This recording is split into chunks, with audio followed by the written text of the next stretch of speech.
The man spread his palm to show the wound in the center, but the villagers below were frightened by the sight, as they had never fallen ill or been injured while living on the island, and even if they were, they would heal within seconds. This all began 10 years ago. A strange boat appeared on the shore. Bobby, eager to save the people on the boat, dove into the water but was accidentally cut in the abdomen by a broken plank. He eventually rescued a newborn baby girl from the water, and his wound healed at a speed visible to the naked eye. Ella officially became their daughter. 10 years passed in the blink of an eye, and the girl's special ability kept the island's inhabitants free from illness and injury. All she had to do was meet and talk with each person daily. While everyone else was happy and excited, Bobby was not in a good mood, worried that this would harm his daughter. Isolated from the world, the children on the island were unaware of outside information, and Junior was Ella's best friend. One day, they discovered a beehive. Ella boldly extended her arm. The bees did not attack her, but instead clung affectionately to her arm. However, the boy did not have this ability and was painfully stung by the surrounding bees. When Ella realized what was happening, she quickly closed her eyes and clenched her fist. When she opened her eyes again, all the bees around them were dead. Don't tell anyone about this,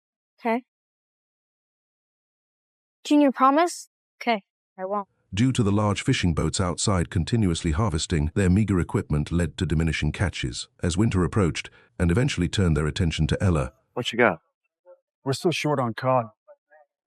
That's real simple. I win. We take Isla with us one last time. You make it a hard few weeks on me and the boys, or it's a pleasant afternoon on the water with Isla.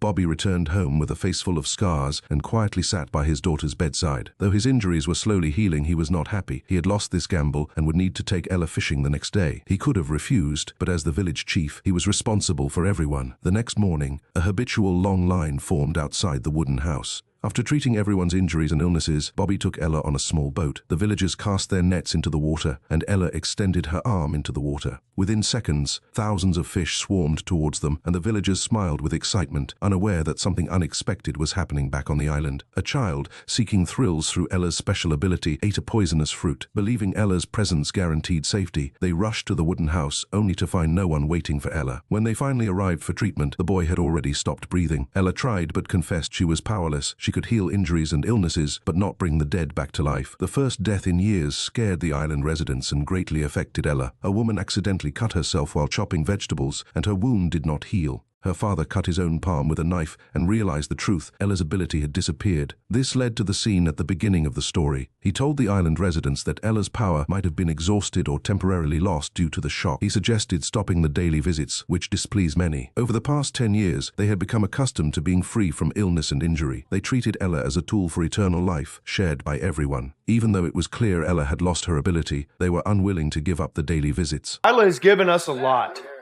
Everyone in this room. Our health, good yields year after year, and our independence from the mainland. Giving that child a break is not... As Bobby firmly opposed the crowd and prepared to leave, Ella's grandmother stood up in the next moment. There is a long history of our town voting on matters of importance. That's what all understand. She's my daughter, Faye. This is not up for community vote. The only reason you're her parents is because we all got to vote on.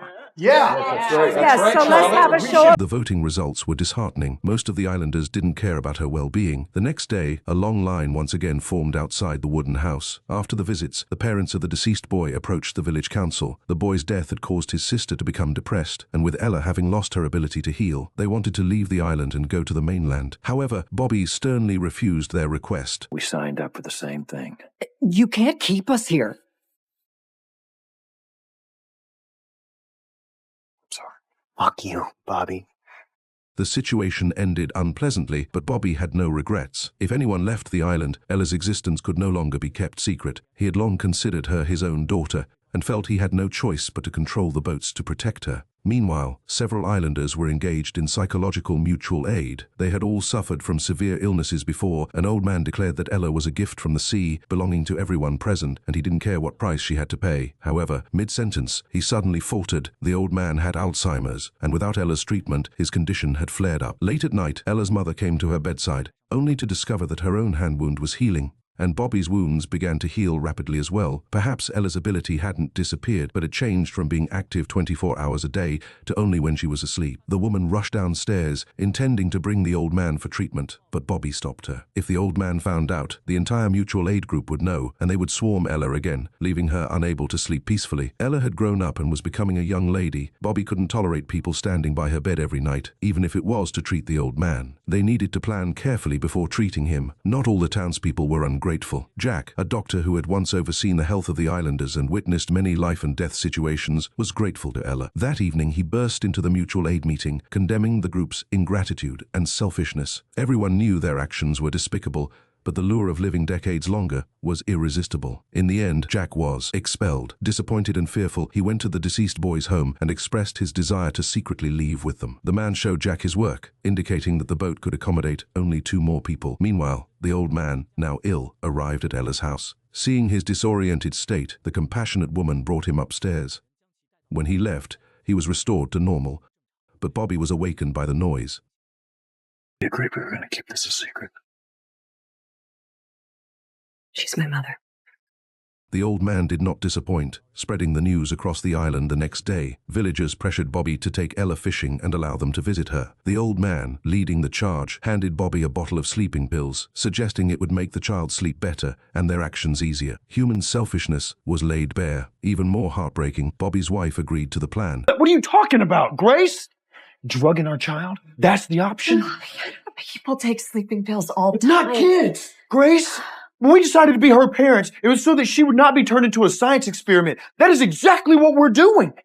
Bobby finally decided to leave the island, but his wife vehemently opposed him. That night, Bobby, outnumbered, watched helplessly as his daughter drank the water laced with sleeping pills. He then quietly held Ella and stood in the water, waiting for these despicable people to get their way. Many thanks to Isla.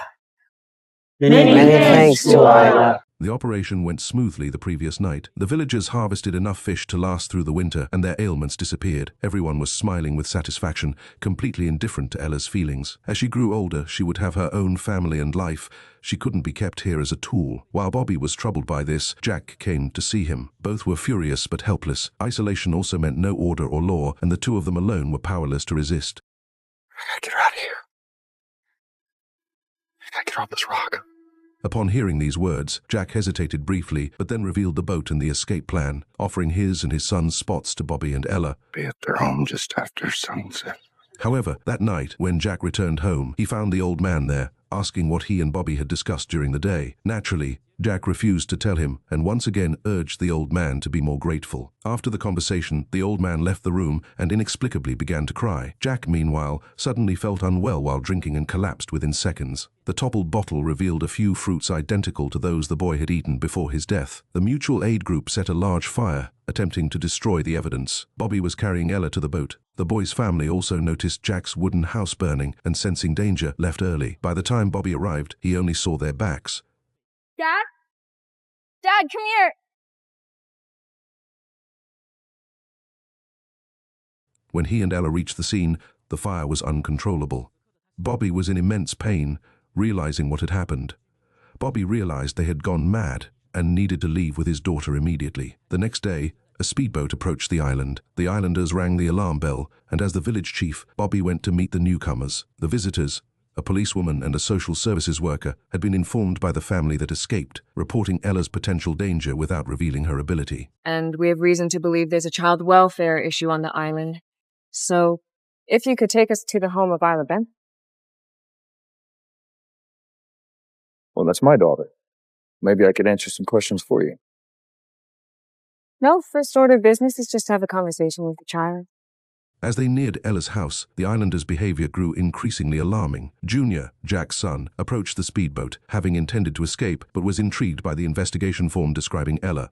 The policewoman also sensed something was wrong, but despite her warnings, the islanders stood expressionless around them. After presenting her credentials and explaining her purpose, she went upstairs alone to speak with Ella. Despite the islanders' exploitation, they had not mistreated Ella, and Bobby had always tried to protect her. Ella, having never been exposed to the outside world, remained naive and unaware of any danger. The islanders' actions, however, made the officials suspicious, insisting on taking Ella to the mainland for further questioning, allowing her parents to accompany her. The islanders objected, further confirming the officials' concerns. When the policewoman insisted, one man drew a gun. The mutual aid group members were agitated, making it clear they would not let Ella leave. Guys, But you're not Guys. taking this family. everyone, please relax. We'll be back. Everyone. No.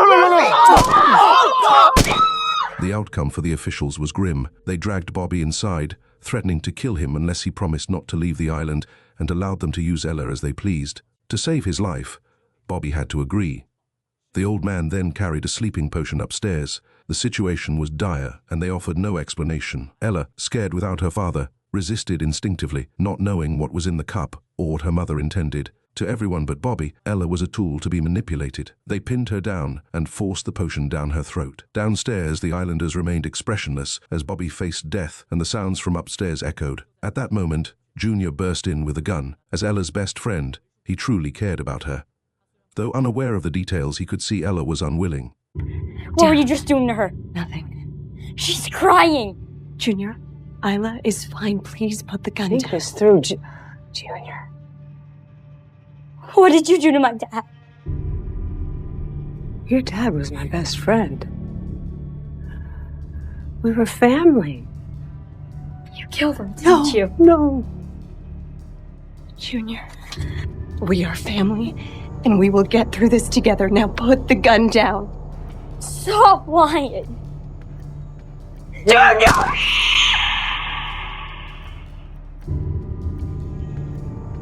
And when she opened her eyes again, everything was silent, as if all the bees had fallen. The island was devoid of life, with only Ella whispering apologies. What goes around, comes around.